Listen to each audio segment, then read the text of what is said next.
Alam niyo, kung gusto niyo ng tunay na kapayapaan, hayaan yung Diyos ang mag-lead sa inyo papunta doon. I-desire mo sa puso mo na si Lord ang mag-guide sa iyo. I-desire ng puso mo na si Lord ang mag-order ng step mo. Na si Lord ang mag-lead sa iyo. Na si Lord ang mag-influence ng hakbang at decision mo sa buhay. Hindi feelings. When you live a principled life na base sa salita ng Panginoon, ang outcome ng buhay, predicted mo na. Sarap sa feeling. Nakasama natin ang ating Panginoon. Na kahit nag-aalala ako at kahit worried ako, alam ko, kaya mong i-handle lahat ng mga bagay na iniisip ko. Inakala mong pinabayaan ka na ng Diyos. Pero ang totoo, ginaguide ka niya sa bagong direksyon.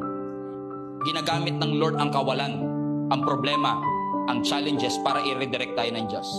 God is not letting you down. He is setting you up for another breakthrough, for another blessing, for another miracle. God is opening a new door of opportunity to bring you to places that you've never expected na pagdadala sa iyo ng Panginoon. Let's give Him some praise for every rejection. Let's give Him some praise for every closed doors, for every cancellations that we have been experiencing, and allow the Holy Spirit to direct your path.